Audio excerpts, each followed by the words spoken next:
الحمدللہ والصلاة والسلام علی رسول اللہ وعلی آلہ وصحبہ ومن والا وبعد۔ آج ہمارے درس انشاءاللہ اس موضوع پر کہ انسان کی نماز ان کے اپنے گھر میں بہتر ہوگا، بہتر نماز ہوگی اور افضل ہوگے بجز نماز مکتوبہ فرائض کے علاوہ۔ اس موضوع میں انشاءاللہ آج بات کرنا کہ تراویح کی درس کل بھی میں نے اس سلسلہ میں بات کی، آج بھی، اور تراویح یہ راحت سے لیا گیا، اس لیے کہ نماز گزار ہر 4 رکعات کے بعد وہ ایک مرتبہ راحت کرتا ہے، یعنی وہ اپنے وقفہ لیتا ہے، تو اس وجہ سے اس کو تراویح کہا گیا۔ اور میں نے گزشتہ درس میں کہا تھا کہ اس نماز کا نام صلاۃ النافلہ یا صلاۃ القیام قیام اللیل سے مشہور اور معروف ہے شرعی اصطلاح میں۔ دوسری بات یہ ہے کہ میں نے کل بھی بتایا تھا کہ تراویح کی تاریخ تو آپ لوگوں کو پہلے بتایا، اس کی ایک مشروعیت ہے تو نبی صلی اللہ علیہ وسلم سے ثابت ہے۔ دوسری اس کیفیات کے ساتھ ایک جماعت میں مسجد میں سب کو ایک امام کے پیچھے جمع کرنا، یہ عمر ابن الخطاب رضی اللہ تعالیٰ عنہ کی سنتوں میں سے ایک سنت ہے۔ اور یہ اگر آپ پیچھے کی طرف جائیں، معلوم ہوتا ہے کہ عمر ابن الخطاب رضی اللہ تعالیٰ عنہ اپنے زمانہ خلافت میں دوسری سال میں لوگوں کی متفرق جماعت کو ایک جماعت میں جمع کیا۔ اور جیسا کہ حافظ ابن حجر وغیرہ نے ذکر کیا ہے، سیوطی نے، جمع عمر الناس علی صلاۃ التراویح، عمر رضی اللہ تعالیٰ عنہ نے لوگوں کو نماز تراویح میں جمع کیا ہے۔ اور آج کا جو ہمارے موضوع ہے، میں نے بتایا کہ انسان کی نماز گھر میں بہتر ہوگی بنسبت مسجد میں، مگر فرائض جو مکتوبہ کہا جاتا ہے اور وہ مسجد میں افضل ہے جماعت کے ساتھ۔ اور اس سلسلہ میں آج امام بخاری رحمہ اللہ کے ایک حدیث ہے، حدیث نمبر 5784، اور امام مسلم نے بھی اس کو ذکر کیا، حدیث نمبر 1353، زید ابن ثابت رضی اللہ تعالیٰ عنہ کے طریق سے فرمایا، احتجر النبی صلی اللہ علیہ وسلم حجیرۃ مخصفہ او حصیر، نبی صلی اللہ علیہ وسلم نے ایک جگہ خاص کیا نماز کے لیے، یا ایک چٹائی بچایا گھر کے ایک کنارے پر رمضان کے مہینہ میں، فخرج رسول اللہ صلی اللہ علیہ وسلم یصلی فیہا، نبی صلی اللہ علیہ وسلم رمضان کی راتوں میں نکلتے اور وہاں جا کر نماز پڑھتے ہیں۔ جب لوگوں کو پتہ چلا تو جاؤ یصلون بصلاتہ، وہ لوگ بھی آ کر نبی صلی اللہ علیہ وسلم کے نماز کے ساتھ نماز شروع کیا، نبی صلی اللہ علیہ وسلم کے اقتداء کیا، جماعت کی شکل اختیار ہو گیا، جماعت کی شکل وجود میں آیا۔ تو پھر نبی صلی اللہ علیہ وسلم نے دوسری رات بھی اور تیسری رات بھی، میں نے کل بتایا، اور جب نکلے اور لوگوں نے جمع ہو گئے اور ان کو نماز پڑھایا، پھر اس کے بعد نبی صلی اللہ علیہ وسلم چوتھے رات ابطأ رسول اللہ صلی اللہ علیہ وسلم لیٹ کیا، نہیں آئی مسجد کی طرف، اور وہ لوگوں کی طرف نبی صلی اللہ علیہ وسلم نہیں نکلے، لوگوں نے اپنا آواز بلند کیا، اور پھر انہوں نے جا کر نبی صلی اللہ علیہ وسلم کے دروازے کٹکھٹایا، اور نبی صلی اللہ علیہ وسلم نکلا ان کی طرف، صحابہ کی طرف جو جمع تھے اسی جگہ، مغضباً، اس حال میں کہ نبی صلی اللہ علیہ وسلم سخت غصہ میں تھے،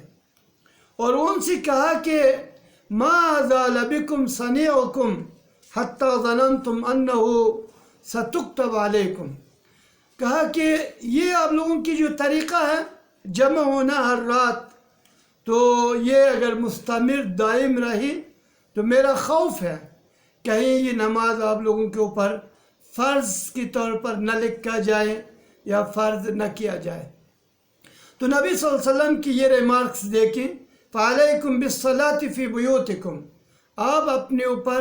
نماز کو اپنے گھروں میں لازم پکڑیں۔ فَإِنَّ خَيْرَ صَلَاةِ الْمَرْءِ فِي بَيْتِهِ إِلَّا الصَّلَاةَ الْمَكْتُوبَةَ، یقیناً انسان کی نماز یا بہترین نماز وہ ان کے اپنے گھر میں ہے، گھر میں ہوگی، إِلَّا الصَّلَاةَ الْمَكْتُوبَةَ، مگر مکتوبہ نماز یعنی فرائض تو وہ مسجد میں جماعت کے ساتھ افضل ہے۔ اور اس حدیث کو ابن الاثیر نے جامع الاصول فی احادیث الرسول میں بھی ذکر کیا، جیسا کہ میں نے بخاری اور مسلم کا بھی حوالہ دے دیا۔ اور اس حدیث کو سامنے رکھ کر یہ معلوم ہوتا ہے کہ تطوعات یا نوافل جتنی بھی ہو، چاہے وہ رمضان کی نوافل ہو یا غیر رمضان کی نوافل، صلاة التطوع فعلها فی البیوت افضل من فعلها فی المساجد، اور نفلی نمازیں مسجد کی بجائے گھر میں پڑھنا افضل ہے بنسبت مسجد کے،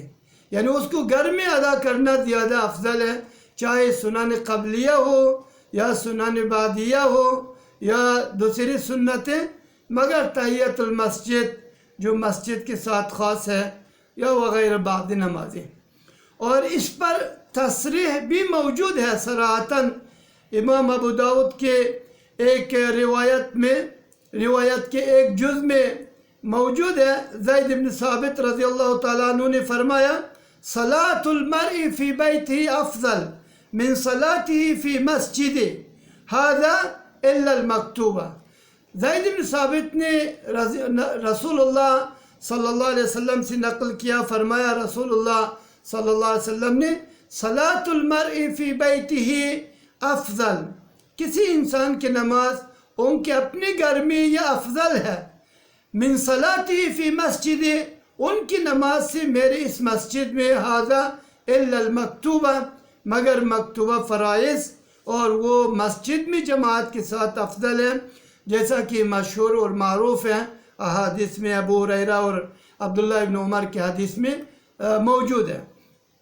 باقی یہ حدیث جو میں نے پیش کیا اسنادہا، یہ روایت اسنادہا صحیح، اور اس کی سند بالکل صحیح سند کے ساتھ نقل کیا ہے۔ اور دوسری بات یہ کہ امام مسلم رحمہ اللہ ابو سلمہ ابن عبد الرحمن ابن عوف سے روایت کیا، اس نے عائشہ رضی اللہ تعالیٰ عنہ سے سوال کیا کیف کانت صلاۃ رسول اللہ صلی اللہ علیہ وسلم، رسول اللہ صلی اللہ علیہ وسلم کے نماز کس طرح تھا یا کس طرح تھے فی رمضان کے مہینہ میں۔ عائشہ رضی اللہ تعالیٰ عنہ نے فرمایا ما کان رسول اللہ صلی اللہ علیہ وسلم یزید فی رمضان ولا فی غیرہ علی 11 رکعتا۔ عائشہ رضی اللہ عنہ نے کہا کہ نبی صلی اللہ علیہ وسلم رمضان اور غیر رمضان میں 11 رکعات سے اوپر نماز نہیں پڑھتے تھے۔